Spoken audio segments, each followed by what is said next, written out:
I could sit back with a coffee and watch them. It's easy content to consume. It's not like I'm struggling to understand them or anything. And that's very, very important on YouTube is you have to have a brand. You have to be very clear on what you're saying and what you're doing. Hey, I've got some time here, and I'm gonna talk about how I've been doing on YouTube with 5+ years on the platform. I'm gonna talk about some failures and successes. Um, when it comes to my channel, I didn't really have an idea of where I was going besides maybe artwork. I'm an artist, I have an artistic vision for a lot of stuff I do, which is why I don't upload as fast, and I'm still working on that. For most of the time, you're not going to experience success. You're going to feel like you're failing until you have that success. I made a video on Chris Abroad. That was my biggest video, I think, so far. With the, I think, 7.2 earthquake in Japan. I think Sendai specifically. And I was mostly making that video because I was feeling a gap in the market where no one was really talking about it yet, and I was time sensitive, and I knew sometime soon someone would eventually get to it, but I was the only one making a video, and I actually got more views because of it. So it wasn't a huge amount. It wasn't like 1K views or anything, but I got 300 views, and that was the first time I ever broke 100 views in my entire YouTube career, and I think that was about 2 years ago, maybe 3 now. But yeah, that's gonna be, failures are just gonna happen, you know. They're gonna be in your face. You're not gonna be able to do anything about them until you break through that threshold. And when you do have success, it's gonna be a happy moment for a little bit, but then you realize, oh, I've been doing videos wrong the entire time.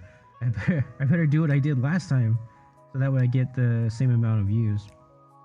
And I've learned now how to do it. And recently I haven't been making videos like that because I've just been casually uploading, like, oh, willy-nilly. Here's some news update. Here's something in the video game industry. Maybe a commentary video here and there. But yeah, it's just inevitable. Sorry, I'm like flicking paper. Your focus on your niche does and doesn't matter.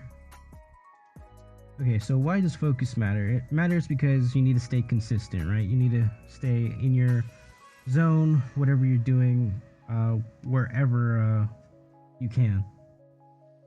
Recently, I've been having a lack of focus, not because I don't want to, but because a lot of my art and my photography on my X account takes up a lot of my time.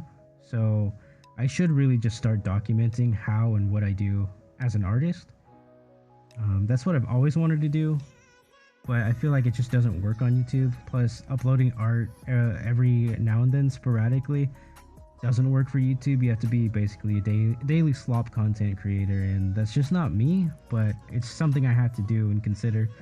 You know, the more you practice YouTube, the more you realize you have to abide by YouTube's framework or rules, basically, that other content creators have. There's like a lack of variety and personality, which is my next bulletin.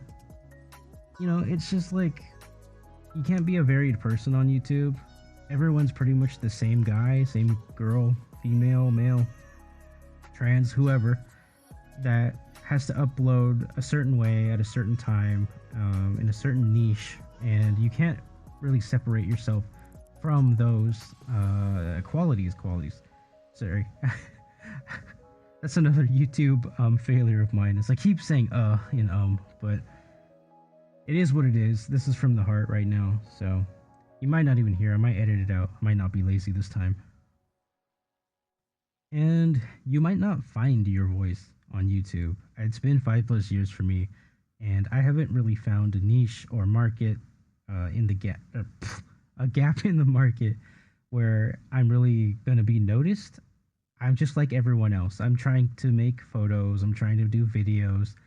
I'm trying to draw popular characters. I haven't been drawing popular characters for that long, mind you. I've just started getting into the fan art area of art. because it'll grow my brand and whatever.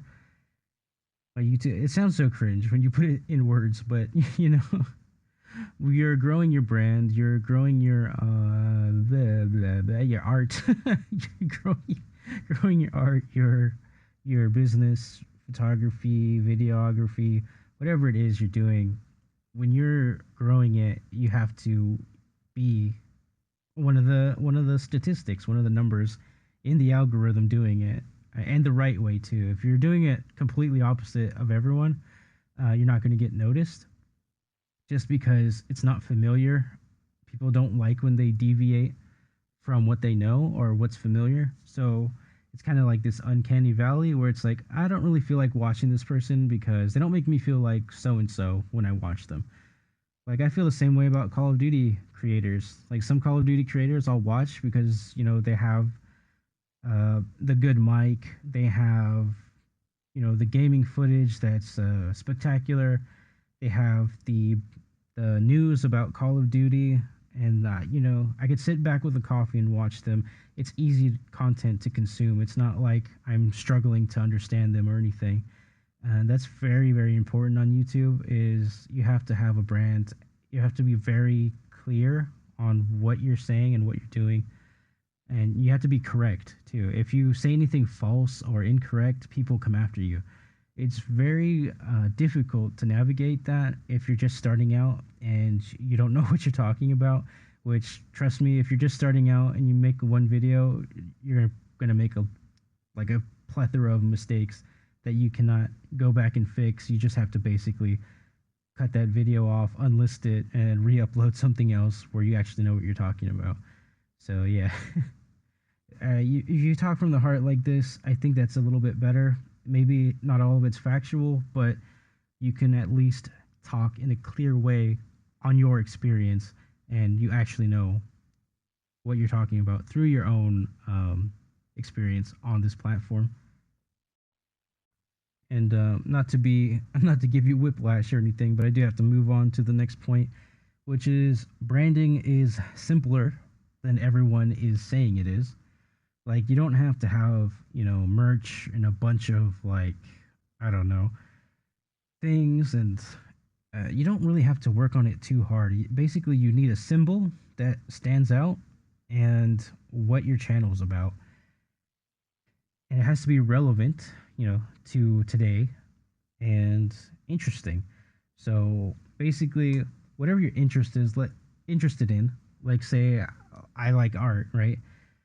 It would be relevance plus interest. So, what's relevant about art today?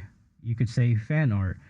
Maybe some people don't even want to be an artist, but they want to know how to draw their favorite character from a new popular game. You could introduce them by drawing the popular character and say, hey, here's the shape for the head, here's the shape for their weapon, here's the shape for, you know, this pose, this specific pose they do. You don't really have to abide by too many branding standards. You just have to be relevant, and not as in numbers and whatever, but to the topic. You have to be relevant to the topic that people are interested in. And that's about it when it comes to branding. Same with me. I have to do a better job of this. I tend to do topics that might be relevant, but they're not relevant to my hobby or interests, or even just, I don't know, my commentary is maybe off that day because I said something wrong, like I mentioned previously. What you don't want to find is that you've been talking about something for an hour, maybe 8 or 10 minutes, you know, and that it's not interesting to you, and then it's not relevant to the audience you are making it for. If it's not relevant to that audience, you're just going to lose every time. You know, your video won't rank high. If you care about that stuff, your topic will be just thrown to the trash because no one wants to hear it. And you're going to be sitting there thinking, what am I doing wrong? Why didn't this video perform well? Well, it's because you weren't being empathetic to the audience and their needs. And I need to do a better job of that myself. And when I do that, it's so surprising when they come in the comments and be like, oh, I love this stuff.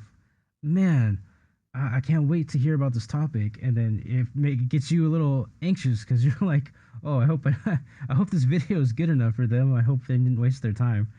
And it's just like, yeah, you gotta do that on YouTube.